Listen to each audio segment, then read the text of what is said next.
Hi, I'm Sarah from The Upcoming. A real pleasure to have you here with us in beautiful Marrakech. Maybe for people who haven't seen your film yet, you can give us a brief introduction. What can they expect from Sudan? Remember Us. It's a movie about the love for freedom and a dream for change and for peace. In the actual situation of Sudan with the war is like a healing process, and also looking at the future instead of diving in the darkness that we are seeing right now. I think we need, when war is happening, to have storytellings that cut the way of just showing things in a miserable way, in a terrible way, are the things that are really happening. But at the same time, this film was capturing the 4 years of fight for freedom of the Sudanese people. And these 4 years are so important. It was the third revolution for the Sudanese people. They had a revolution in '64, they had a revolution in '85, and every time 4 or 5 years of democracy, a parliament, free elections. It's a country with a long history with the fight for freedom. Before, there was a fight for the decolonization of Great Britain and the British colonization, and the Sudanese people fighted so much to have an independent country. And it comes from a very long story. Since the pyramids, because most of the people don't know, but in Sudan there is, like in Egypt, pyramids and a great civilization, 10,000 years civilizations, and women were always at the front line of this Sudanese culture. For example, during the revolution, I saw that the women, they were very important, and they were named Kandakat, El Kandaka, and Kandaka, it's a name that comes from the history of Sudan. They were the queens at the time of the Pharaoh civilization, and there were women who were ruling the empires coming from Sudan, and they were fighting the Rome Empire and winning, because there was, like, Rome was trying to invade Sudan at that time, and the Kandakat, these women who were ruling the country, were fighters, and they were pushing back the Romans from Sudan. When you go to Sudan, you understand it's a country that is very complex, with a very long history, with a great culture, with a love for poetry, for literature.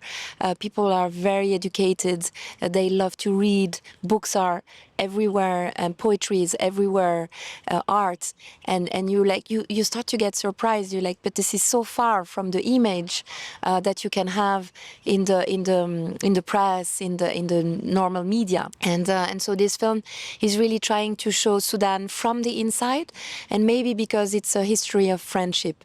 I didn't make this film because I was a journalist going to cover a war or going to cover a revolution. It was not about covering anything.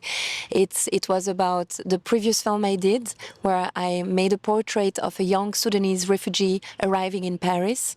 And through his poems, you could see how he was looking at my city, Paris, because I was born and raised in Paris. And in 2016 and until now, there were like thousands of refugees sleeping in the streets in the neighborhood I used to live. And it was happening downstairs my house, and the state of France was really mistreating these people. The police was harassing them, and I started to help the people to translate, to go to try to do something like other neighbors and people from the neighborhood. And then I met Suleiman, and I made the film about him. And when we finished this film, all the Sudanese people I made in the streets of Paris, they told me the revolution started in Sudan, and they were like, you have to go and see our country. You have to understand where we come from. And they couldn't go back because they were all in the middle of, making their papers and trying to get asylum in France. And they didn't know what's going to be the issue of the revolution in Sudan. But it was like their dream is what are happening. And they told me, please go and bring us back images of our revolution. And this is what I did. I just took a plane. I didn't have a production company at the beginning. I didn't know how it's going to be. I just went there to explore. I was thinking it's just scouting for maybe doing a movie after, but in fact, it's the 21st minutes of the film. I arrived, it was the sit-in in Khartoum. So it was a utopia city, surrounding the headquarters of the army. It was like really a city in the city. People came from all over the country. They put tents and they organized to create a space for their dreams. And their dreams was to have a madaniya. And madaniya in Arabic, it comes from the word madani, which means civil or citizen. So madaniya is the citizen state. And that was the dream of the Sudanese people, is to get their country back. Because for years, Sudan was always stolen. It's the history of the whole continent. And we always like look at Africa as poor people, miserable here in Europe. And this is something I really hate, because I feel African. I am African. I'm from North Africa, even if I'm also 100% European, born and raised in Paris. And I was always surprised when I went to my grandma. I had a grandma in Morocco, a grandma in Tunisia, actually also grandfathers. They were really amazing. And when my experience of Africa was so different, how the people in Europe were seeing this continent. And every movie I do is to tell untold stories from Africa, and especially this film is an untold story of Africa, which means people are fighting to get their countries back, and colonization is continuing in a different way. And Sudan, it's not a poor country, it's a very rich country. And that's why there is a war today. It's a war for the resources. And this is not the subject of the film, because it's not a geopolitical film. It's more a film on the side of young people trying to make a change on a daily basis through art, through poetry. And that's the story of the film. So if you go see the film, you're gonna like dive into the country, and it's like making this traveling with me. You're just like coming in my pocket, I take you with me, and you experience what the Sudanese young people experienced trying to make a difference in their country. And even if there is no happy end, until now, when I speak with every character in the film, we all have the hope. And hope is like what makes you stay alive. And hope was the reason of this film. When I arrived, I had the same hope like the Sudanese people, as I was deeply believing the Madaniya is going to happen. And until now, even with the war and everything that I filmed was destroyed, we still have this hope that peace is going to come back, that people are going to rebuild the country, that it's possible. Because if you lose this hope, you just commit suicide, you stop living. And I think a human being cannot live in war, cannot live in a dictatorship. Anywhere you are like having this movement that you want to live. You have this passion for freedom. This is human. And when I hear European people, especially politicians, saying, "Oh no, but democracy is not for African countries," I get so angry. And I must say that most of my film with friendship, but also with anger against injustice, anger against misunderstanding. And I'm trying to put bridges and to bring another vision from these spaces that I belong to. And I guess, exactly as you say, it's so easy to be overwhelmed by all the negativity, particularly in the news that we see today. And of course, there's a place for that, to shine a spotlight on what's happening in different parts of the world. I guess by going back and shining a spotlight, particularly on these women, and seeing it as a perspective we've never normally see.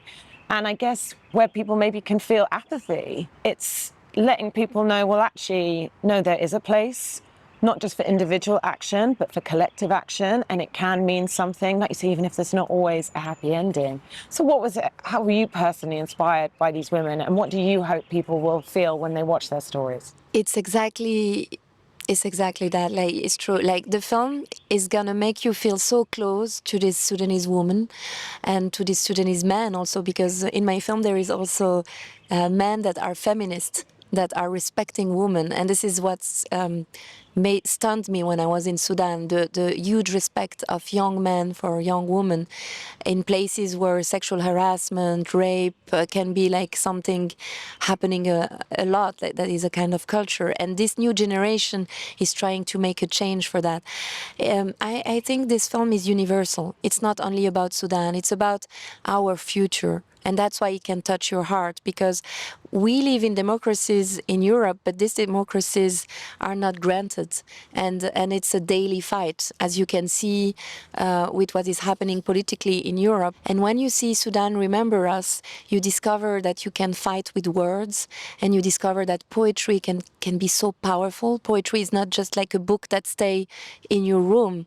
It comes, and the stage is the world, the stage is the demonstration. And so Sudanese people can be an inspiration for other countries, for the world, for young people all over the world, and you can identify to them, you can feel close to them, because the film is not showing numbers or anonymous things. Like it's really taking your hand and making you meet these people in person. And finally, what does it mean to you to have the film here at Marrakech Film Festival, and particularly it being this platform, I guess, for this cultural exchange between Western cinema, the Arab and the African world? And why do you think festivals like this would be so important? For me, it's so special to be in the Marrakech Film Festival for only one reason. This is the country of my mother. And as you know, the mother, it's the most important thing. So my mom, Amina, is the dearest thing I have in my life. And I'm very close to my family in Morocco. And it's the first time that I'm presenting a film officially like this in my country. So it means a lot. It means emotion and trying to spread this message of freedom and peace to the people of my country, because there is also a lot of injustice in Morocco. So if Moroccan people see this film, it can also inspire them. Having female voices first, front and centre. Exactly, because the inequality between men and women in Morocco, but also in the Muslim world, can be very strong. So when you see this film coming from a Muslim country, Sudan, and Sudan is also diverse. There is not only Muslim people, but they had 30 years of a Muslim dictatorship, a religious dictatorship, people who were using the religion to oppress. And they don't want that anymore. They're like rejecting the political Islam. They just want the citizen states, which means a secular state. So they are in advance. And for me, the future of all the Arab and Muslim world is to go in this direction of a secular state. Why? Not because you are against the religion. Most of the people in my film are very religious and believe in God. That's not the problem. It's about living with all our differences. And I'm dreaming of a future of peace. And if we want to have this peace, it starts with women's rights and a secular state. And this is what the Sudanese people dream was. And that's why I recognized myself when I arrived there.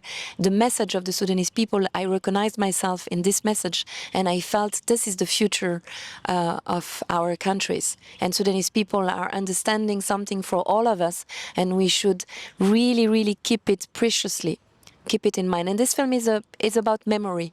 It's about not forgetting this very particular moment. Beautifully put. Thank you so much for sharing all that with me. Thank you so Huge much. congratulations on the film. Really enjoyed presenting it here in Marrakech.